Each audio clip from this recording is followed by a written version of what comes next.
ir ligado con el tema de la semana pasada. Entonces, quisiera que pusiéramos toda nuestra atención y, como he dicho otras veces, continuáramos adorando a nuestro Dios, pero ahora poniendo atención a lo que Él va a decirnos. Recuerden el título de nuestra enseñanza: los ancianos pastores y la congregación en sus responsabilidades mutuas. Posteriormente, hermanos, después de terminar esta serie, estaremos predicando la primera carta a los Corintios, que hasta ahorita el Señor nos ha mostrado que será así, pero si el Señor en esta semana dice otra cosa, bueno, pues el Señor es quien manda. Pero hasta ahorita el Señor nos ha mostrado eso, particularmente a mí, la carta a los Corintios, la primera carta a los Corintios. Entonces vamos a leer Primera de Tesalonicenses 5, 12 y 13. En estos textos solamente me voy a basar en las responsabilidades mutuas y en lo que el apóstol Pablo habla al final del versículo 13 de la paz entre la iglesia y los pastores. Primera de Tesalonicenses 5, 12 y 13, y oramos. Os rogamos, hermanos, que reconozcáis a los que trabajan entre vosotros y os presiden en el Señor y os amonestan, y que los tengáis en mucha estima y amor por causa de su obra. Tened paz entre vosotros. Mi Dios, muchas gracias por darnos el privilegio de estar aquí. Gracias por la palabra que recibimos, Señor, por la instrucción que tuvimos, Señor, de parte tuya por medio de nuestro hermano Gabriel. Gracias por ayudarnos a entender la importancia que cada miembro tenemos en el cuerpo de Cristo. Ahora ayúdanos a involucrarnos intencionalmente en el cuerpo, Señor. Ayúdanos a relacionarnos con tu iglesia, porque estamos convencidos de que tú nos salvaste individuos para vivir en individualidad, sino que salvaste individuos injertándolos en un cuerpo para que sean ayudados mutuamente, crecidos, madurados, para que sean capacitados para la obra del ministerio, como nos dice Efesios capítulo 4, versículos del 11 en adelante. Señor, oramos a ti para que esta palabra no caiga en vacío, sino que caiga en nuestros corazones y produzca fruto, Señor. Muchas gracias, Señor, por darnos el privilegio de venir y escuchar tu palabra. Estamos ansiosos, estamos hambrientos y necesitados profundamente de escucharte, Señor. Queremos escuchar tu dulce voz, queremos escuchar tus dulces palabras que nos instruyen, que nos amonestan, que nos exhortan y nos alientan, Señor, a seguir adelante. Mi Dios, que tu Espíritu tome el control de nuestras vidas, principalmente la del predicador, para la exposición de tu palabra. Mi Dios, gracias, gracias. Queremos honrarte y glorificarte, y estamos conscientes de que esa es una tarea divina. No podemos glorificarte ni honrarte si tú no obras en nosotros. Por eso te damos gracias y nos ponemos en tus manos en el nombre de nuestro Señor Jesucristo. Amén. Déjenme introducir esta enseñanza con esto, hermanos. ¿Cuántos de nosotros hemos hablado con algunas personas que dicen ser cristianos, que dicen ser creyentes, pero al mismo tiempo se niegan rotundamente a pertenecer a una iglesia local? Muchos ni siquiera se congregan de manera regular. Pero cuando estas personas que afirman ser creyentes, pero no pertenecen a una iglesia local, cuando estas personas son confrontadas con lo que las escrituras nos enseñan al respecto, muchas veces se defienden con una frase muy popular entre los cristianos. Esa frase es: yo no sigo a hombres. ¿Cuántos de nosotros, hermanos, hemos escuchado esta frase? Seguramente muchos. Ahora, mis hermanos, la idea que hay detrás de esta declaración es que se puede ser un seguidor de Cristo sin la necesidad de asociarnos con ningún grupo de cristianos y mucho menos someternos a líderes humanos. Por la gracia de Dios, hermanos, nosotros hemos visto mucho en nuestra serie acerca de esto, de las cualificaciones del anciano pastor, pero también hemos visto que todos los creyentes tenemos la obligación de ver y evaluar a esos hermanos que han declarado públicamente que tienen ese llamado al ministerio y que nos liderarán en algún momento, pero que unidos como iglesia, mis hermanos, debemos observarlos para ser beneficiados de los dones que cada miembro tiene, y donde seremos pastoreados por aquellos hombres a los que Dios ha llamado y cualificado. En otras palabras, mis hermanos, esos hombres ordinarios a los que Dios está formando especialmente para desempeñar una obra extraordinaria, por ellos seremos pastoreados. Por ese motivo, mis hermanos, nosotros no tenemos ningún problema con esa frase: yo no sigo a hombres, siempre que nos estemos refiriendo al hecho de que no estamos poniendo nuestra fe, nuestra confianza en una religión que ha sido inventada por hombres y que nos estemos sometiendo a mandamientos de hombres. Nosotros tampoco queremos eso. Pero según el Nuevo Testamento, mis hermanos, nuestro Señor Jesucristo ha colocado pastores en su iglesia local que no solo son responsables a Dios por la gente en la iglesia, sino que, escuchen esto, son responsables delante de la iglesia por ser fieles a Dios. Uno de los problemas que nosotros tenemos en la iglesia es que nos cuesta tanto involucrarnos en esa tarea. Pasamos por alto tantas cosas y por eso sufrimos las consecuencias como iglesia: abuso de autoridad, codicia, problemas de carácter sexual, de inmoralidad sexual, a causa de que la iglesia no se involucra. Mis hermanos, estos hombres son responsables delante de la iglesia de ser fieles a Dios. Todo debe estar expuesto para la iglesia.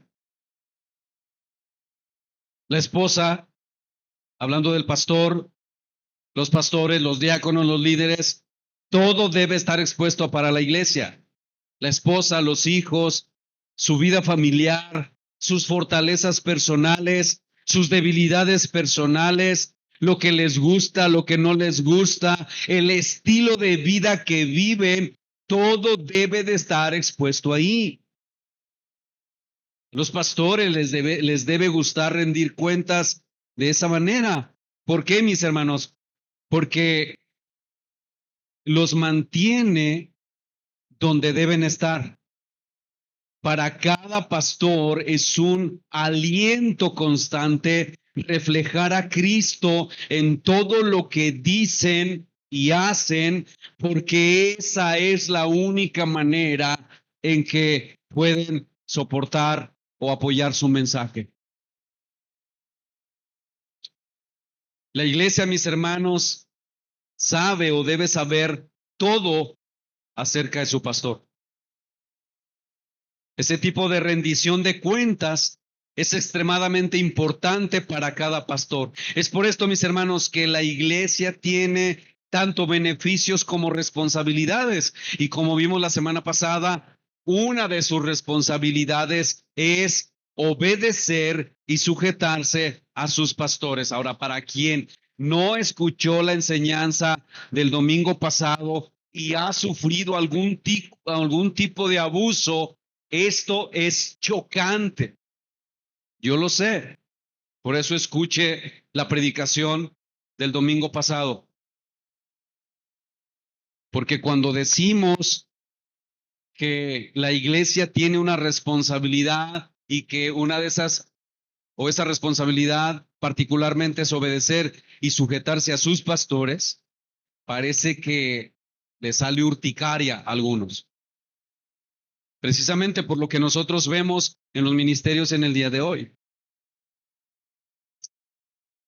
Pero escuchen, mis hermanos, la iglesia tiene la responsabilidad de someterse o de obedecer y sujetarse a sus pastores, porque ellos, los pastores, se someten fielmente al Señor y nos predican fielmente la palabra de Dios con integridad, y porque el autor de los Hebreos nos dice que ellos velan por nuestras almas, como aquellos que darán cuenta de nosotros.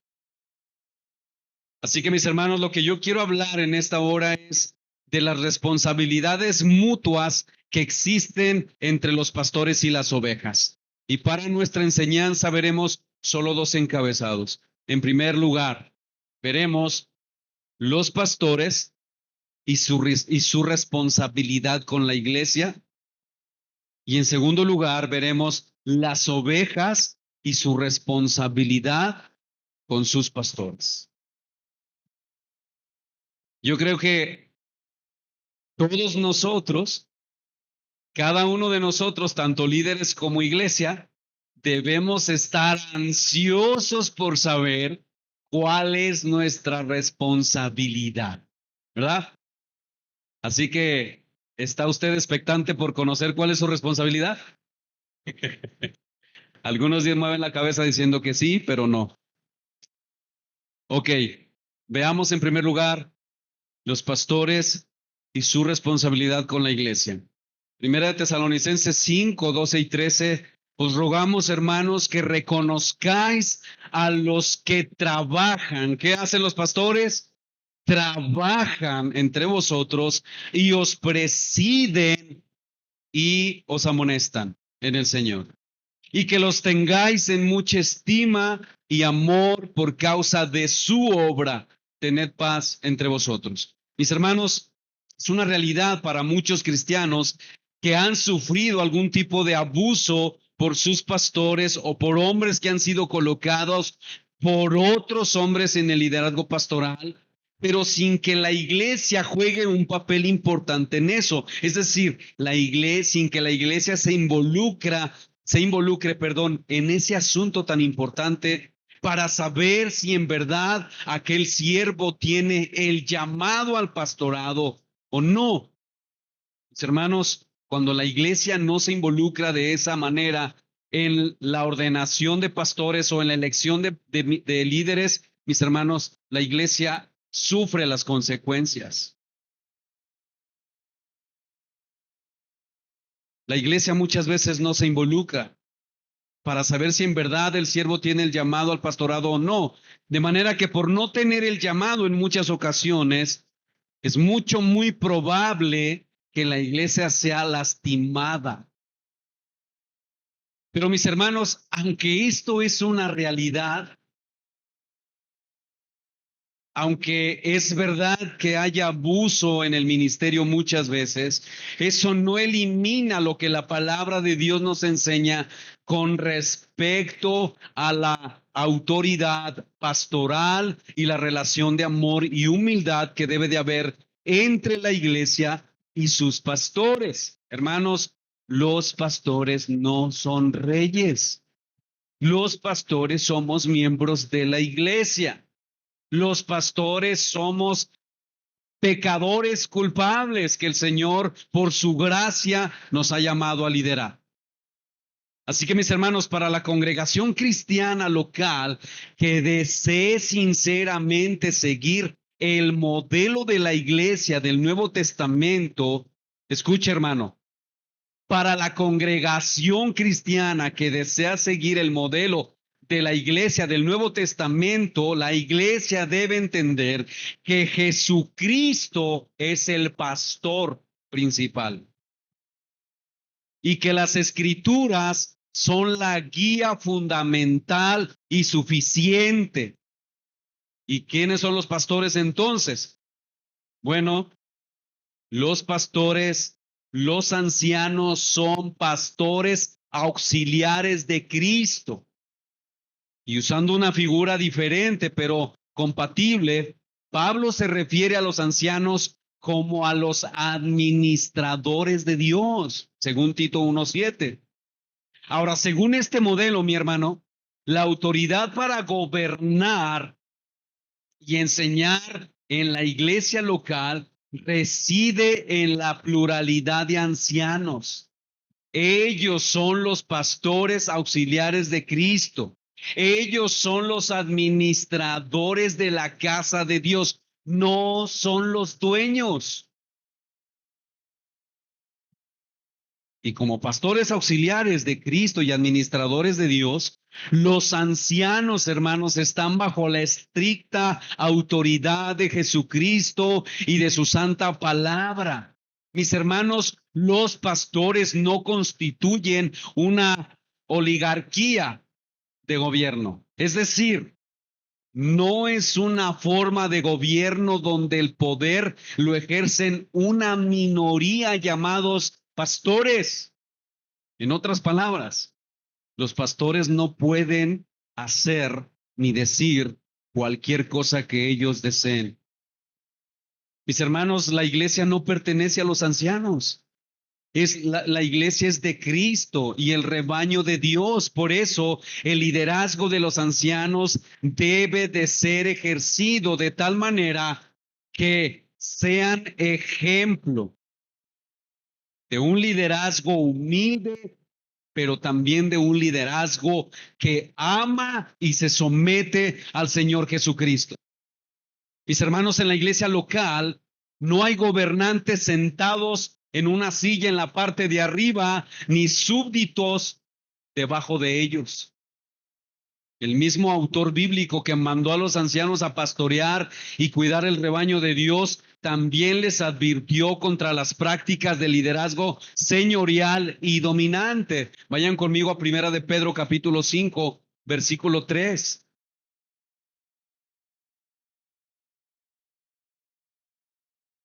Dice Pedro, no como teniendo señorío sobre los que están bajo a vuestro cuidado, sino siendo ejemplos de la grey.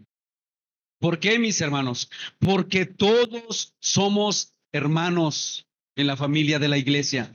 Aunque algunos funcionen como pastores puestos por el Espíritu Santo para dirigir y pastorear autoritativamente a la familia de la iglesia, pero mis hermanos, lamentablemente, tan pronto se menciona el concepto de autoridad, algunos lo asocian de inmediato con tiranía, con legalismo y autoritarismo.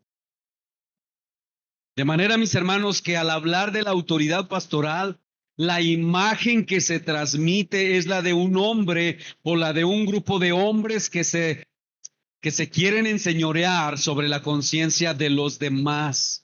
Hombres que se aprovechan de su posición para aplastar a todos los que piensen diferente a ellos. Y lamentablemente, mis hermanos, en algunos ministerios contribuyen a esta mentalidad distorsionada del ministerio pastoral. Pero esa no es la imagen que la palabra de Dios nos presenta acerca de los pastores. Mis hermanos, es difícil. Es difícil por todo lo que nosotros estamos viviendo ahora mismo en las iglesias evangélicas. Es difícil. Nosotros vemos cómo los pastores ahora se pronuncian o se autodenominan apóstoles, arcángeles. Es una serie de desorden. Y mis hermanos, cuando hablamos de autoridad pastoral, para muchos dicen, yo no quiero nada con ellos. Pero esa no es la imagen que la palabra nos presenta acerca de los pastores. Ahora, mis hermanos, es verdad que los pastores tienen autoridad, pero como decíamos el domingo pasado, es una autoridad delegada, una autoridad que debe de ser ejercida bajo la autoridad de Jesucristo y para el beneficio espiritual de su iglesia. Es por eso que Él compró esa iglesia, para que sea cuidada, para que sea protegida. Los pastores no fueron llamados a implementar o a implantar sus opiniones en las vidas de otros, sino más bien a comunicar y traspasar a la iglesia la voluntad de Dios y velar con autoridad que la palabra de Dios sea obedecida. Hermanos, en esto consiste la autoridad de los pastores. No en que los pastores queramos hacer lo que nosotros queremos. La autoridad de un pastor, ¿cómo explicarlo? No es una autoridad en sí. La semana pasada decíamos que cuando la iglesia se somete al pastor u obedece al pastor, no es una obediencia a la posición. Es decir, nosotros no obedecemos solo por el hecho de que la persona ha sido puesta en autoridad. No, no, no. Esa persona ha sido puesta en autoridad, pero esa persona nos persuade por su obediencia a la palabra a nosotros obedecerla también. De lo contrario, no deberíamos hacerlo. Muchos creen que solamente que por el hecho de que han sido puestos en autoridad, pueden tronar los dedos y decir que se tiene que hacer. No, hermanos, nosotros no podemos hacer eso. La palabra de Dios nos lo prohíbe rotundamente. En esto consiste la autoridad de los pastores, en que sus vidas reflejan su misión a Cristo, quien es el príncipe de los pastores. En esto consiste la autoridad de los pastores, en que nos enseñan con autoridad la palabra de Dios y no en que ellos desean imponer sus propias ideas sobre la conciencia de los demás, como hablábamos el domingo pasado. Los pastores persuaden a la iglesia por su ejemplo de piedad a obedecer a Dios. Un comentarista llamado John Brown dice al respecto, y cito, en una sociedad ordenada debe haber gobernadores, y nuestro Señor Jesucristo, que no es autor de confusión, sino de paz, entre los dones que ha impartido a su iglesia, ha incluido el de gobernantes o dirigentes. Y añade, que estos hombres no ejercen sobre la iglesia una autoridad legislativa. Es decir, ellos no tienen autoridad para instituir nuevas leyes en la iglesia. Ellos no tienen autoridad para legislar nuevas ordenanzas en la iglesia. Por eso, hermanos, lean la palabra, lean la Biblia, porque ustedes, cuando nosotros, por así decirlo, se nos barra algo, espero que así sea, ¿verdad? y que no sea de manera deliberada, pisemos del otro lado. Ustedes como iglesia tienen la autoridad de parte de Dios, dada de parte de Dios, para venir a nosotros y en amor exhortarnos al arrepentimiento. Y si el pastor no corrige, entonces nosotros como iglesia debemos tomar una decisión de acuerdo a Mateo 18. Mis hermanos, nuevamente, esa autoridad no es un fin en sí misma.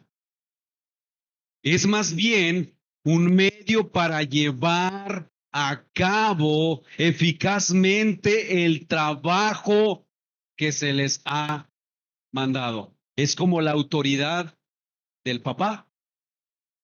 Una de las cosas que han desaprovechado los padres en este tiempo es su autoridad.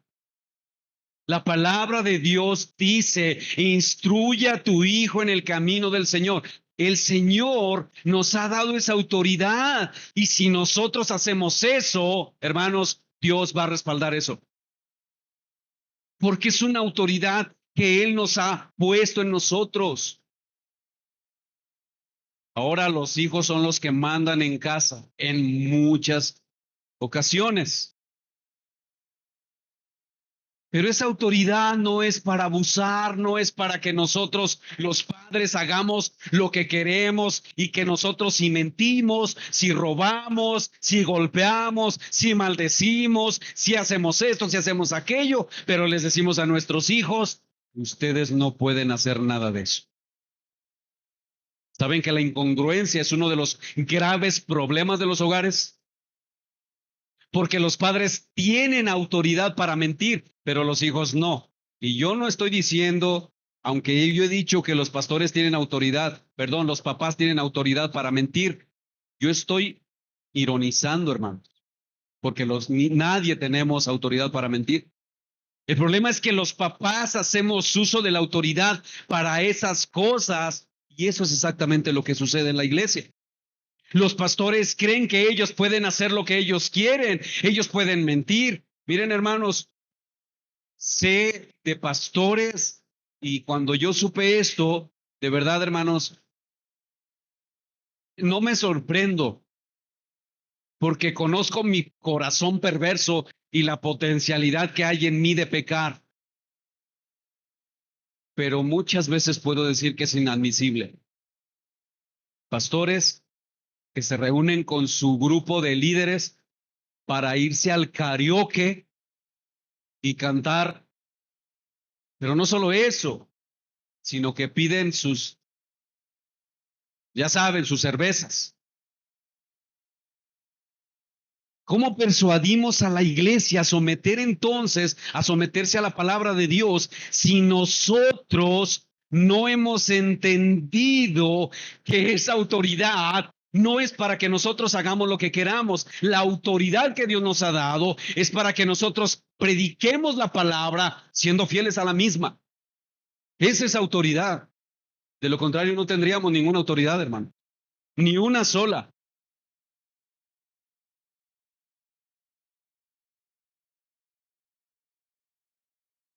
¿Cuál es la labor que se les ha encomendado a los pastores?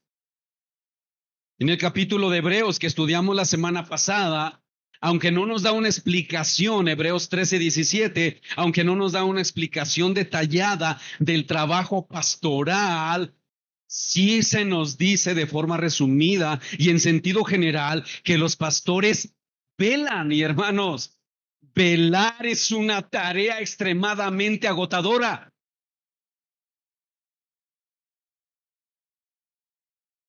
Extremadamente.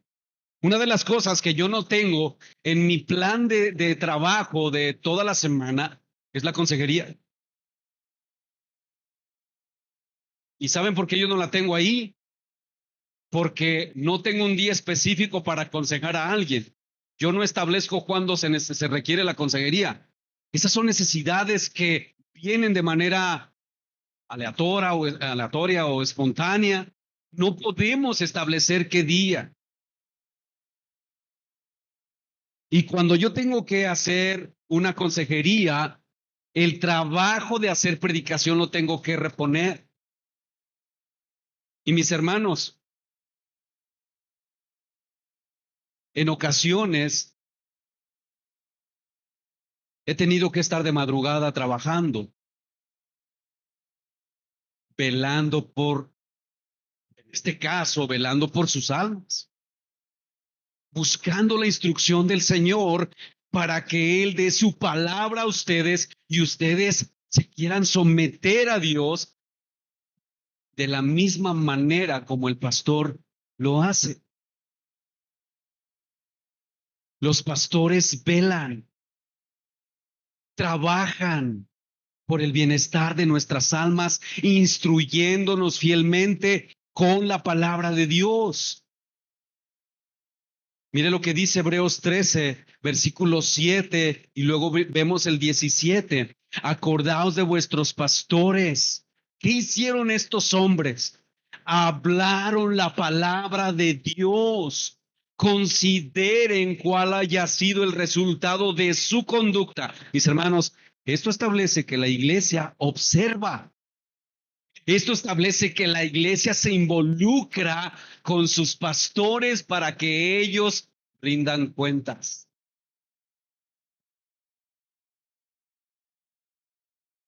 Una de las cosas que hemos dicho, que yo lo he mencionado, es que la iglesia debe preguntarle al pastor, pastor, ¿cómo está tu devoción con Dios? No, hermano, la iglesia da por sentado que el pastor debe de tener una vida piadosa, casi pegándole al cielo. De ahí que muchos hermanos dicen, pastor, tú ora por mí, tú, no quiero que ore nadie más, tú ora por mí, porque el pastor tiene más cercanía con Dios, hermanos. Eso es falso. Eso es falso. Todos, todos somos hijos de Dios si hemos creído en Jesucristo. Considerad cuál haya sido el resultado de su conducta y entonces, de acuerdo a eso, imiten su fe. Versículo 17, obedeced a vuestros pastores y sujetaos a ellos, porque ellos velan por vuestras almas. Noten que el autor da por sentado que los pastores trabajan, velan por las almas, como quienes han de dar cuenta, para que lo hagan con alegría, no quejándose, porque esto no es provechoso. Dicho de otra manera, mis hermanos, los pastores se mantienen despiertos, se mantienen alertas para proteger al rebaño y advertir a la iglesia de aquello que puede poner en peligro su vida espiritual y para traernos el consejo y la amonestación a tiempo. Ellos, dice el autor de Hebreos, velan por nuestras almas. Ese, mis hermanos, es el deber primario de los pastores, hacer entender a las ovejas de Cristo cuál es la voluntad de su Salvador y persuadirles a la obediencia. Una de las cosas que estamos viendo en el curso de mi experiencia con Dios, y es algo que yo he meditado desde que hicimos ese libro, el año antepasado, he meditado en esto. Hermanos, si Dios nos ha llamado en esta unidad que acabamos de terminar esta semana, si Dios nos asigna tareas de dimensiones divinas, hermanos, ¿qué creen que haría Dios por medio de una iglesia que se somete a Dios? ¿Qué creen que haría? Hermanos, Él quiere ser dado a conocer. ¿Cómo creen que Dios manifestaría su poder por medio nuestro si nosotros nos acercamos a Él y le decimos que hemos pecado contra Él al despreciar el día del Señor, al despreciar cada día estar en su presencia? ¿Qué creen que haría? Yo les compartía, y yo no sé si estés de acuerdo, esto no es ley, pero yo le compartía a los grupos que yo tengo en Guanajuato, yo les decía, ¿ustedes creen que si nosotros nos arrepentimos como iglesia, hablando de la iglesia universal, si nosotros nos arrepentimos como iglesia y le pedimos a Dios que ponga un gobierno de acuerdo a ese corazón que se humilla, ¿qué creen que haría nuestro Dios? Pero luego me quedé pensando en esto. Cuando el pueblo de Israel le pide a Dios, le pide a Samuel que le dé un gobierno de acuerdo a los otros pueblos, y Dios le dice a Samuel, dáselo porque no te desechan a ti, me desechan a mí, pero ellos sufrirán las consecuencias. Entonces me quedo pensando en esto. Entonces, debido a nuestra rebeldía y despreciar su palabra y despreciar el día del Señor y despreciar la unidad que tenemos ya como iglesia, ¿será que eso es lo que merecemos? Un gobierno que se inclina por establecer leyes que van en contra de la palabra y que, quieras o no, nos afectan a nosotros.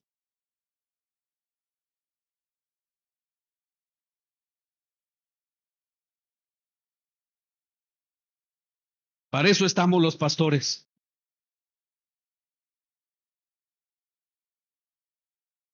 Necesitamos ser valientes y no cobardes a la hora de anunciar su palabra. Necesitamos decir la verdad aun cuando nos cueste la vida.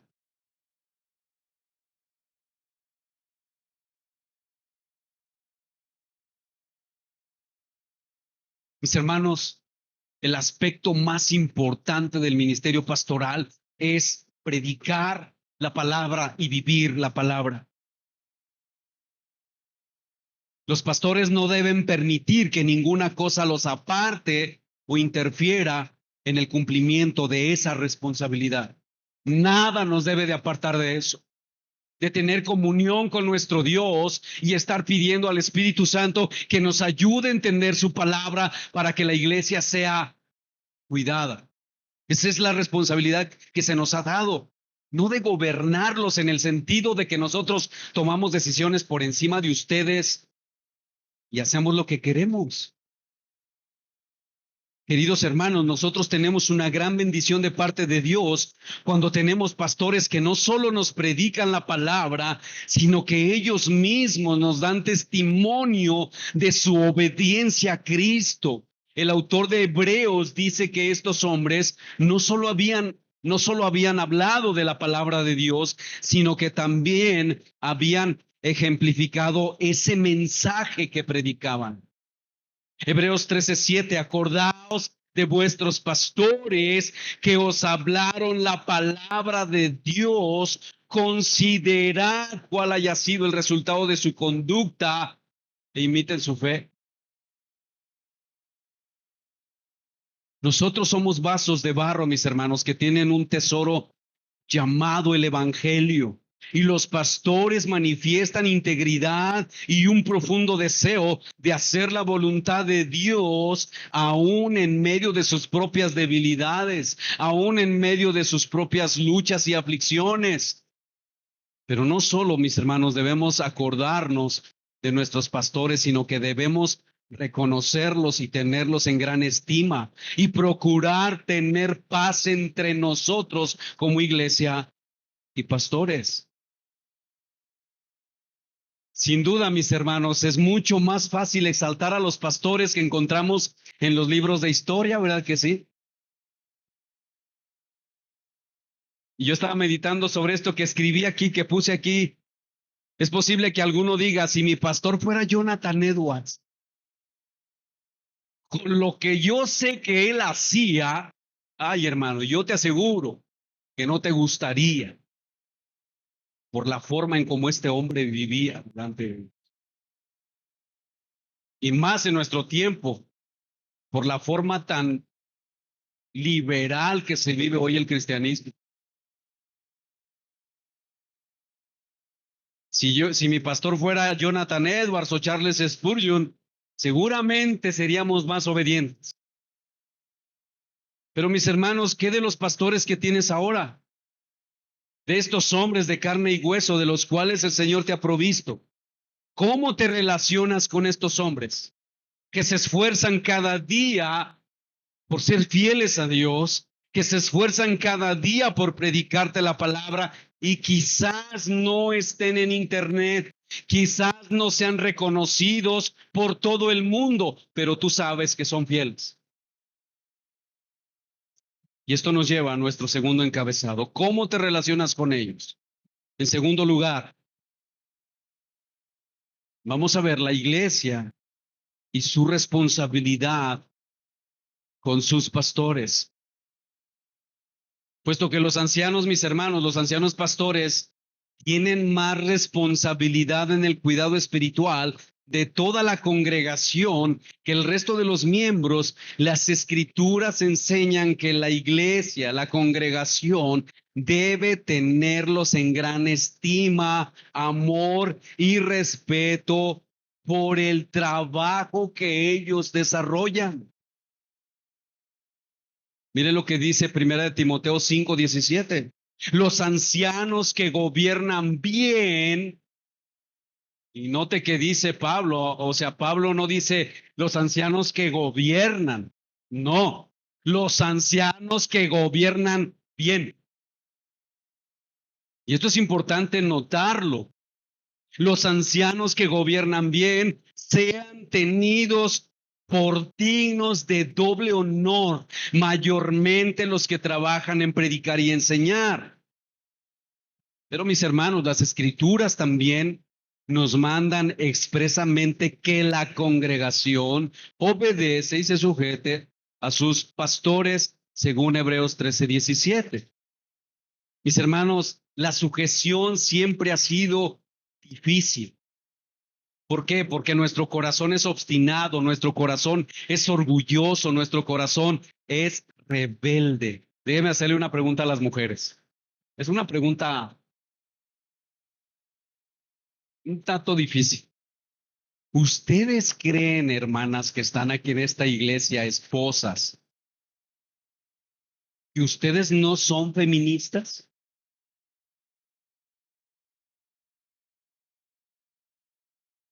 Muchas van a pensar en ese significado, van a decir, no, ¿en serio? ¿Les ponemos un circuito cerrado?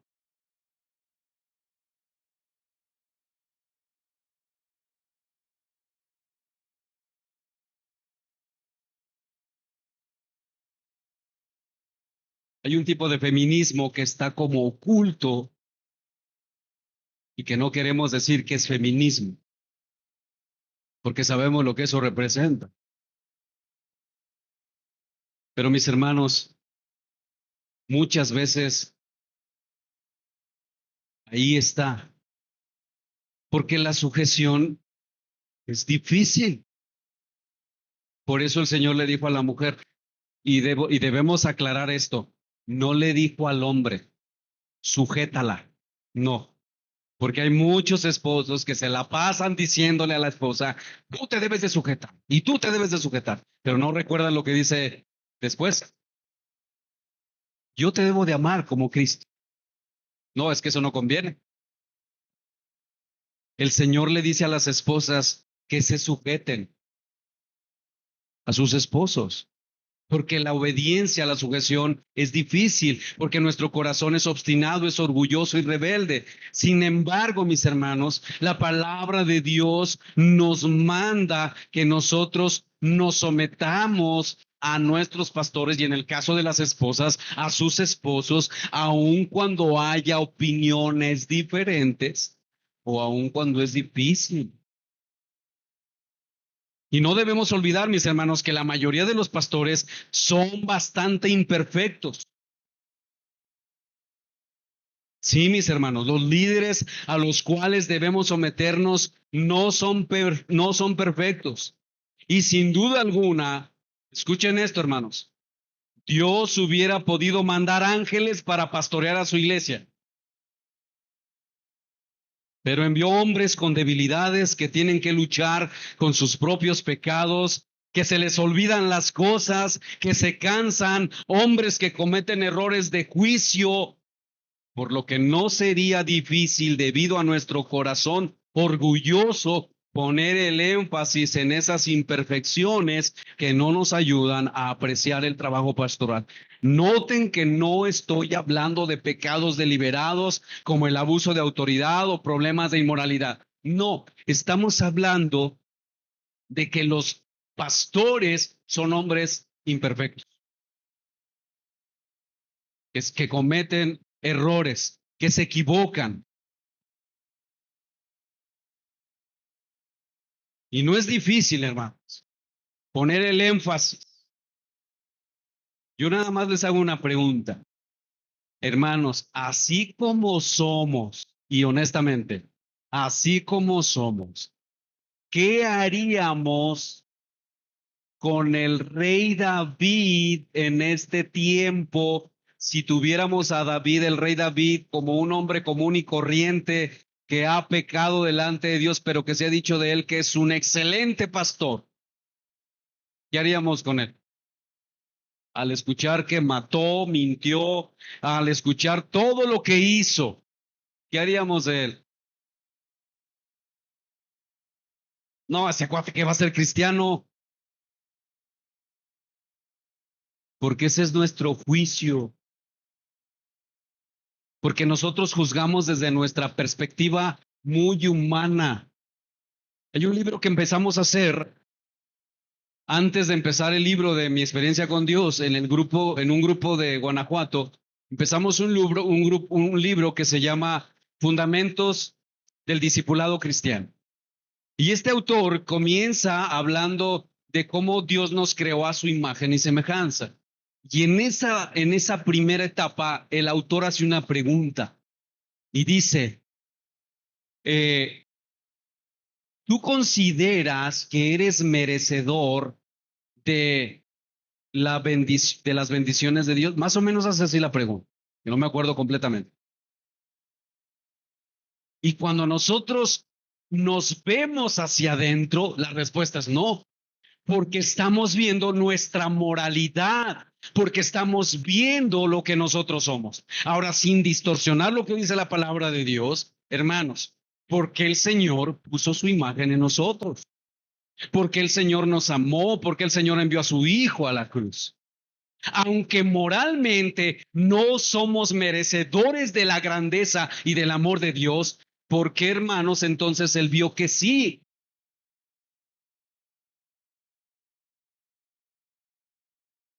Y nosotros decimos siempre, no, nosotros no somos merecedores de esa obra. Y es verdad, moralmente hablando, no porque pecamos. Pero hermanos, si vemos esa pregunta desde nuestra perspectiva humana y moral, es un rotundo no. Pero si lo vemos desde los ojos de Dios, el por qué Él hizo esa obra, nosotros podríamos decir, de acuerdo a Él, sí, porque Él nos amó. A pesar de todo lo que nosotros somos y hacemos, pero Él nos amó. Mis hermanos,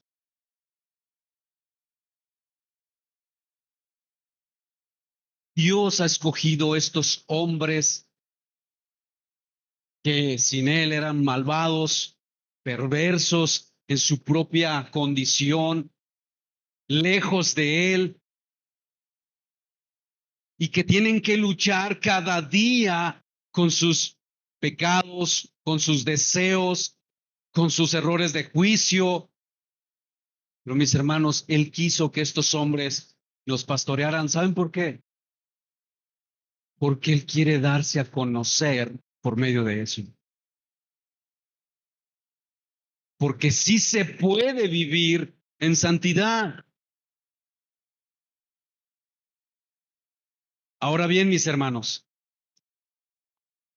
el requerimiento de sujetarnos a nuestros pastores, como dijimos la semana pasada, no implica una sumisión ciega ni servil ni insensata, por lo cual, cuando así lo amerita y sea necesario tener que dejar una iglesia, es porque nosotros ya hemos visto y hemos tratado que el pastor se ha desviado de las sendas divinas.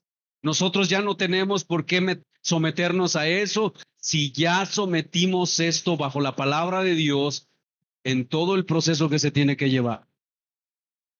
El sujetarnos tampoco sugiere que los ancianos están por encima de todo cuestionamiento o sean inmunes a la disciplina pública, como supone Pablo al instruir a la iglesia cuando se debe exhortar a un anciano, según Tito 5, primera de Timoteo, 5:19. Mis hermanos, con toda seguridad los ancianos deben dar cuenta ante la congregación, y la congregación es responsable de mantener a sus líderes espirituales comprometidos en la fiel adhesión a la verdad de la palabra de Dios. Hermanos, ustedes todos somos el cuerpo de Cristo. Hermanos, el pastor no es la cabeza de la iglesia.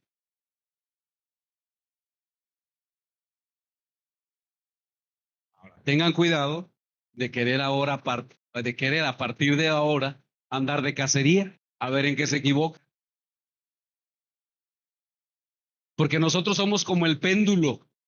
Nos vamos de un extremo a otro.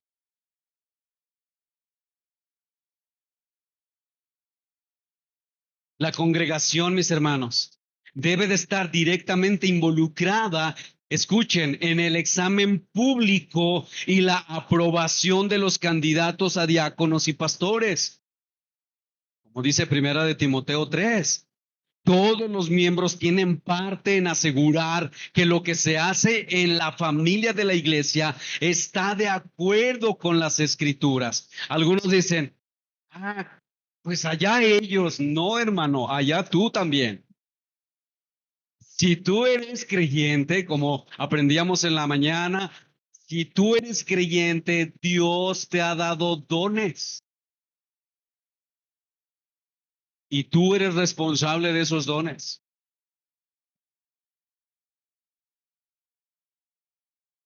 Todos los miembros tienen parte en asegurar lo que se hace en la familia de la iglesia, en estar de acuerdo, todo debe estar de acuerdo con las escrituras, de manera, mis hermanos, que debe existir una relación firmemente entretejida, delicada y recíproca entre los ancianos y la congregación.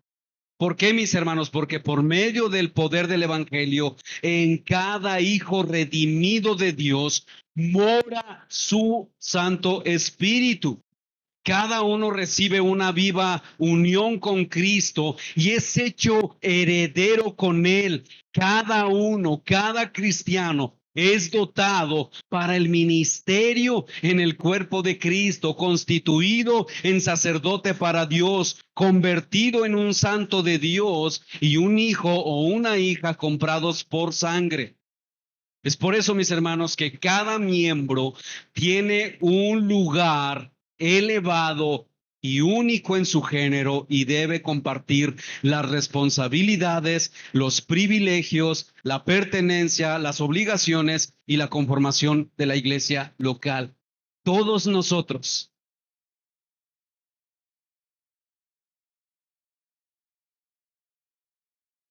Es por esto que los autores del Nuevo Testamento, siempre que se dirigen en sus cartas, lo hacen a toda la iglesia y no solamente a los ancianos, es a toda la iglesia.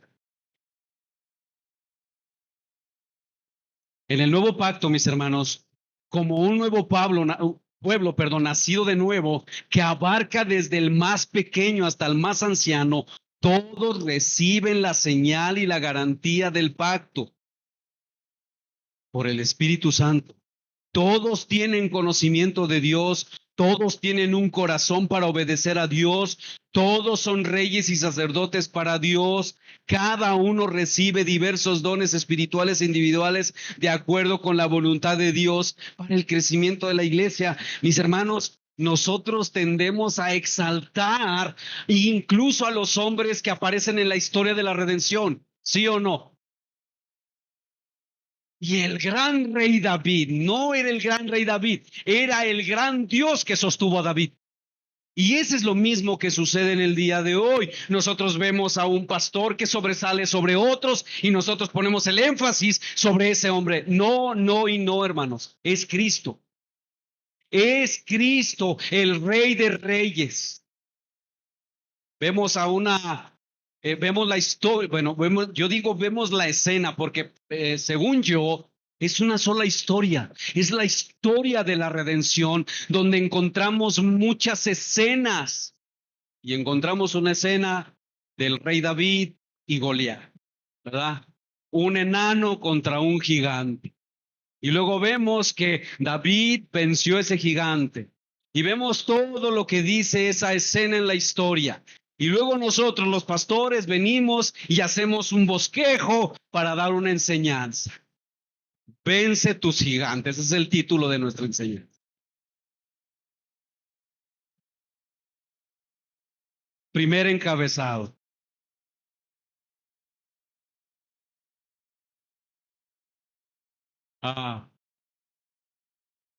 Ten la valentía para enfrentar a tus gigantes.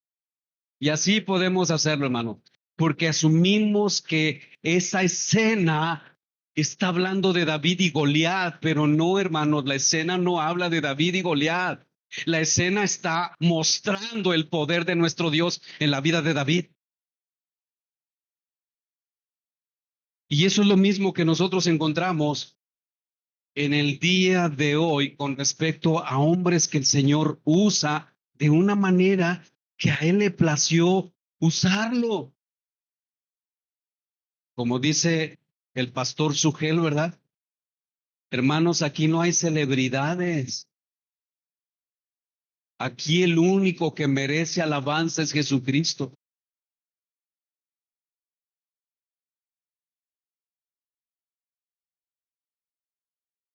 Mis hermanos, la presencia de Cristo es con toda la iglesia, no solamente con los ancianos.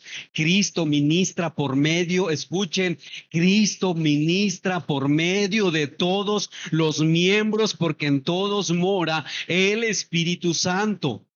Aunque no todos los miembros trabajan como pastores para toda la comunidad, eso lo hace solamente el concilio de ancianos. La congregación se gobierna a sí misma por medio de sus propios ancianos. Ustedes los eligen.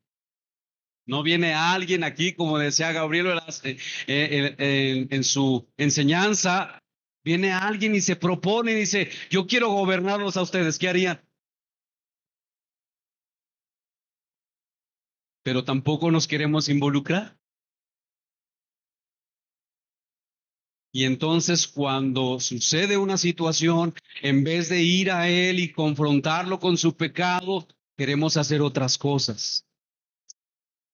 Mis hermanos, los ancianos, de acuerdo con la enseñanza expresa del Nuevo Testamento, tienen la autoridad para pastorear a la congregación. Pero escuchen, hay asuntos de incumbencia y debate congregacional que requieren el compromiso de la iglesia y la decisión de toda la iglesia. Nuestro Señor Jesucristo enseñó que la disciplina de un miembro pecador que no se arrepiente, después que los esfuerzos individuales por corregir al pecador han fracasado, entonces se requiere la sabiduría, la acción y la disciplina conjunta de toda la iglesia. Y eso lo ven en Mateo 18, 17 al 20, 1 Corintios 5, 4 al 5 y 2 Corintios 2, 6. Pablo también instruye a toda la iglesia a examinar a los candidatos a diáconos o ancianos. En 1 Timoteo 3:10 o 3 del 1 en adelante. Cuando se presentan los asuntos ante la congregación, los ancianos, como pastores designados por el Espíritu, por así decirlo, van delante de la congregación en la toma de decisiones ordenada y sometida a la palabra y a la oración. Pero así como la congregación, mis hermanos, mira a los ancianos en busca de un liderazgo sabio, los ancianos también miran a la congregación, que son sus hermanos y hermanas, buscando sabiduría, buscando consejo, buscando inspiración, ideas creativas y ayuda y oración. Los ancianos que comprenden bien la naturaleza sagrada y la energía dinámica de la congregación dotada por el Espíritu Santo saben de la necesidad de su participación en todas las necesidades importantes, las necesidades y decisiones. La meta de los ancianos, mis hermanos, y la congregación siempre debería ser hablar y actuar como una comunidad unida. Hermanos, la unidad es una tarea de dimensiones divinas que tú y yo, si no tenemos a Cristo, no puedes vivir en unidad con la iglesia. Por eso, si estás a regañadientes, es que, pastor, ya me tiene harto con la unidad. Analiza tu corazón, porque eso es dado por Dios, hecho por Él. No estoy diciendo que la unidad sea hermosamente amigable. Por eso es una tarea hecha por Dios, porque no podemos llevarla a cabo, porque somos pecadores.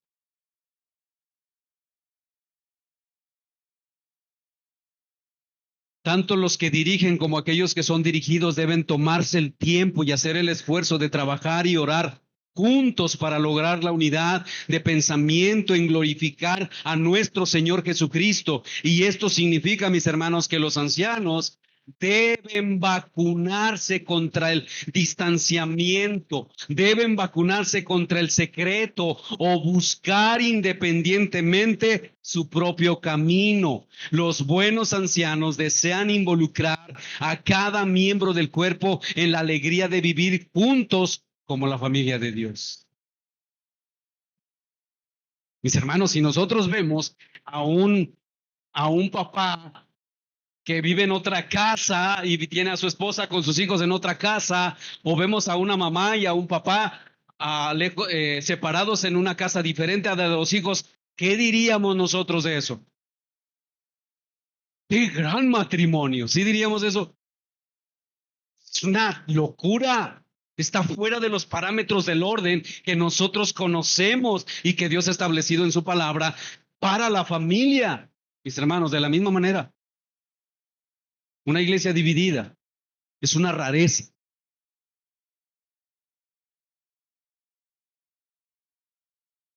Mis hermanos, esto requiere una buena medida de comunicación libre y abierta entre los ancianos y la congregación. ¿Por qué?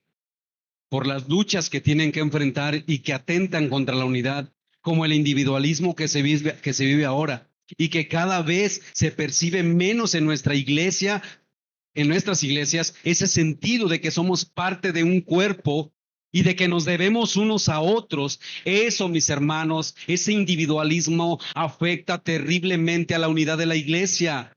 Muchos que profesan la fe cristiana levantan muros impenetrables alrededor de ellos para que no se metan en su vida. Esos muros, como es mi libertad cristiana, es mi comunión con Dios, es mi ministerio. Usted no se meta.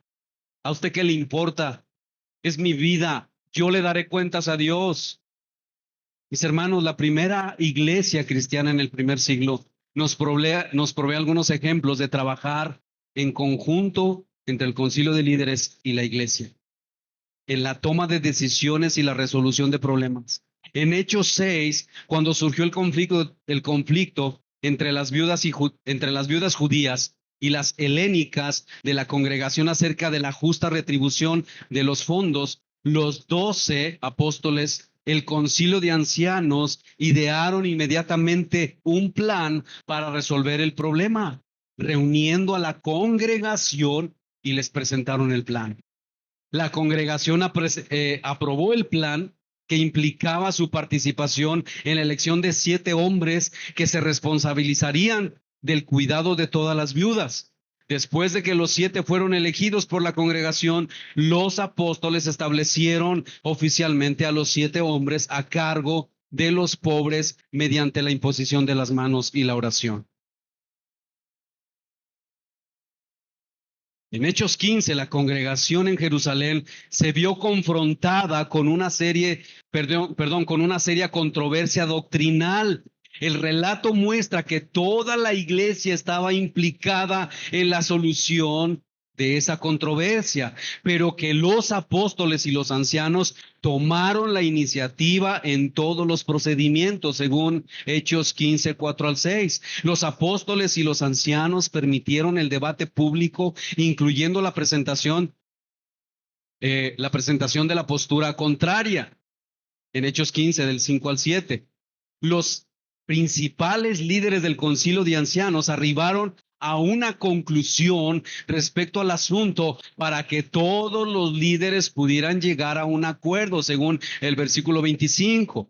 La decisión final fue la de los apóstoles, los ancianos y toda la iglesia y el Espíritu Santo.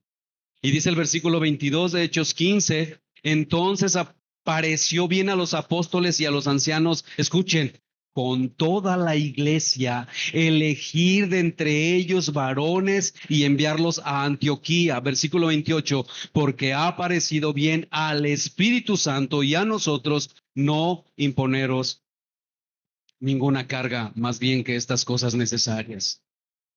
A partir de esto, mis hermanos, podemos darnos cuenta de que tanto los pastores como la iglesia deben tomar sus responsabilidades en los asuntos morales, espirituales y doctrinales.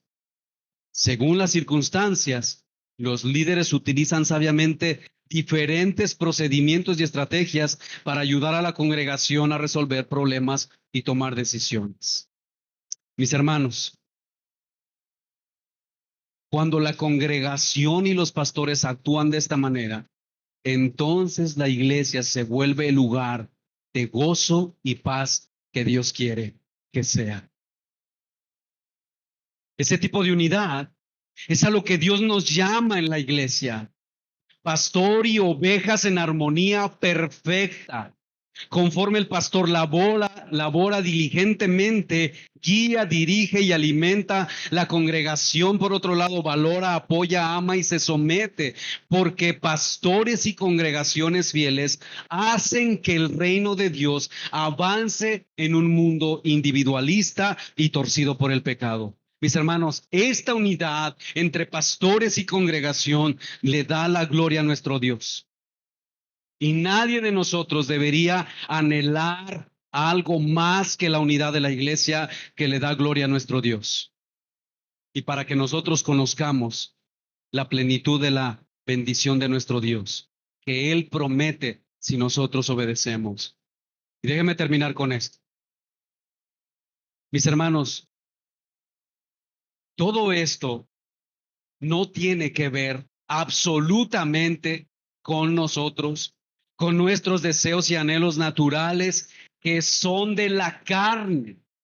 Porque la unidad de la iglesia, hermanos, no gira alrededor de personas o de una nación, sino que gira alrededor de Cristo. Es decir, todo tiene que ver con Cristo y con su evangelio. Por esto, todos nosotros que hemos sido atraídos a Dios, por medio de Dios mismo en la persona de Cristo y por el mensaje del evangelio, nuestros deseos no deben ser otros que los deseos de Dios.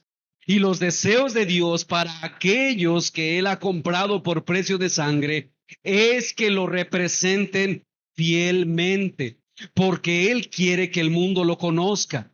Y una de las formas más poderosas, por así decirlo, para representar a Dios fielmente en este mundo caído, es cuando todos nosotros entendemos quiénes somos en Cristo y para qué vivimos.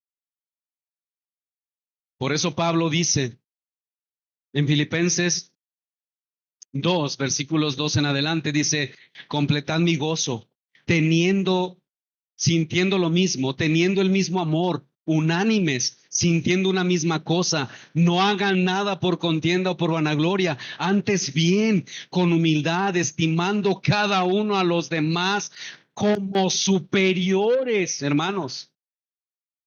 como superiores a él mismo, no mirando cada uno por lo suyo propio, sino cada cual también por lo de los otros. Haya pues en ustedes este sentir que hubo en Cristo Jesús, el cual siendo en forma de Dios, no estimó el ser igual a Dios como cosa que aferrarse, sino que se despojó de sí mismo, tomando forma de siervo y hecho semejante a los hombres, y estando en la condición de hombre, se humilló a sí mismo. Hermanos, si nosotros procuramos la unidad y consideramos a los demás superiores como a nosotros, créemelo, no te estás humillando, estás tomando el lugar que te corresponde. El que se humilló fue él y su humillación empezó en los cielos, no aquí. Él allá se despojó para poder venir a la tierra. Y si nosotros, mis hermanos, hemos sido comprados por Cristo, entonces somos de Él. Y por lo tanto, vivimos para Él. No hay más, mi hermano. Si en verdad Dios ha obrado una nueva vida en ti por el poder del Evangelio, tú ya no te perteneces. Tu vida ya no te pertenece. Tú ya no tienes ningún derecho sobre ti. Tú no perteneces a este mundo. Y si piensas que estoy exagerando, escucha lo que dice Pablo, inspirado por el Espíritu Santo. Primera de Corintios 6, versículos 19 y 20. ¿O ignoráis que vuestro cuerpo es templo del Espíritu Santo, el cual está en vosotros, el cual tenéis de Dios y que no sois vuestros? Porque habéis sido comprados por precio. Glorificad pues a Dios en vuestro cuerpo y en vuestro espíritu, los cuales son de Él. Si tú eres cristiano, no tienes derechos, hermano. No tienes derecho. Son de Él. De manera, mi hermano, que si aún estás en este mundo, es solo para reflejar la unidad que Él compró en la cruz del Calvario. Y Cristo dice que la unidad entre los creyentes es una de las marcas por la cual el mundo, escucha, lo conocerá a Él. No a ti, a Él. El propósito de la unidad es que lo conozcan a Él. Mira lo que dice Juan 17, versículo 14. Yo les he dado tu palabra y el mundo los aborreció, porque ya no son de este mundo, porque no son del mundo, tampoco yo soy del mundo. No ruego que los quites del mundo, sino que los guardes del mal. No son del mundo, como tampoco yo soy del mundo. Santifícalos en tu verdad. Tu palabra es verdad. Como tú me enviaste al mundo, así yo los envío al mundo, y por ellos yo me santifico a mí mismo, para que también ellos sean santificados en la verdad. Mas no ruego solamente por estos, sino también por los que han de creer en mí. Escuchen, sino también por los que han de creer en mí por la palabra de ellos, para que todos sean uno, como tú, oh Padre, en mí y yo en ti, que también ellos sean uno en nosotros, para que el mundo crea que tú me enviaste. La gloria que me diste yo les he dado para que sean uno, así como nosotros somos uno. Yo en ellos y tú en mí, para que sean, escuchen, perfectos en unidad, para que el mundo conozca que tú me enviaste y que los has amado a ellos como también a mí me has amado. Hermano, si tú y yo logramos entender esto y despojarnos de nosotros, créemelo, el mundo creerá en él. Pero si nosotros estamos divididos y empezando en nuestra propia casa como esposos y diciéndonos cristianos, hermanos, eso no va a suceder. Y el mundo necesita conocer a Dios. Piensa en esto, hermano. Si todos los cristianos que se conoce como el cristianismo bíblico, los cristianos verdaderos, hiciéramos a un lado por un momento todas nuestras diferencias de opiniones, todas nuestros pensamientos que nos separan a unos de los otros y nos enfocáramos solo en la verdad de la unidad que nuestro Dios creó, hermano, nuestro mundo fuera distinto. Escucha lo que dijo un hombre que no es cristiano, que es un politólogo llamado Agustín Laje.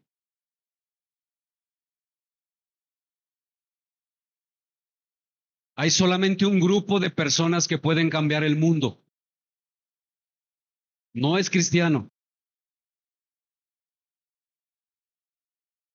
Él dijo, hay un grupo de personas que pueden cambiar el mundo y esos son los cristianos, porque ellos tienen el poder de Dios.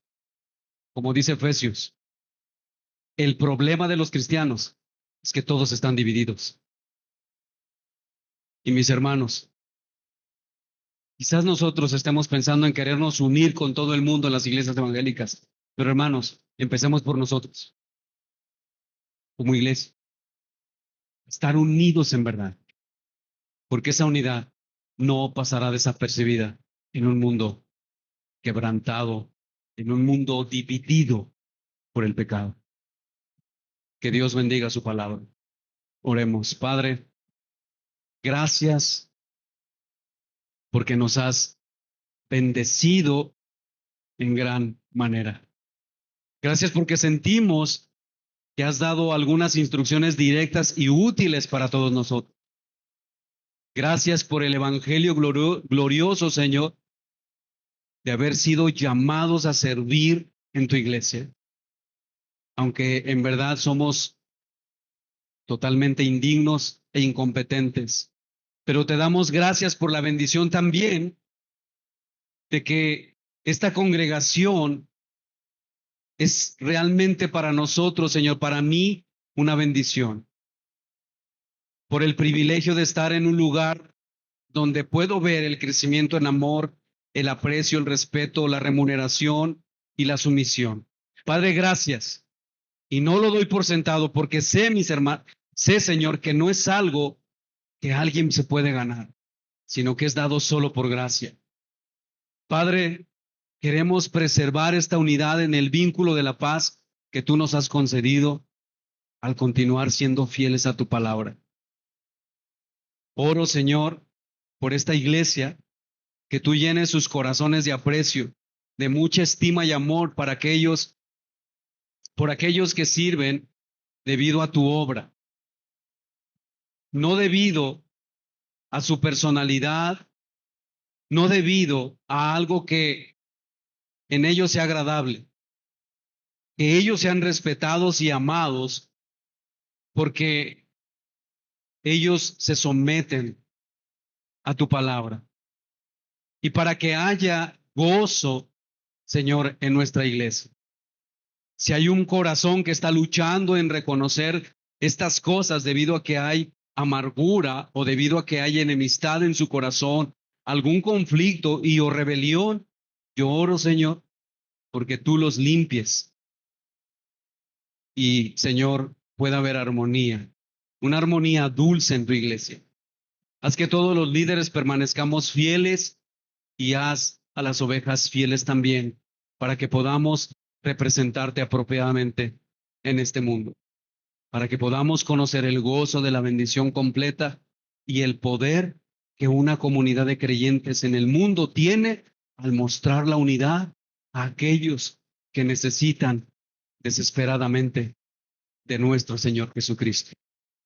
Oramos con ese fin en nuestra mente y nuestro corazón para que tu gloria, Señor, para tu gloria, en el nombre de nuestro Señor Jesucristo. Gracias, Señor. Gracias por tu palabra. Amén.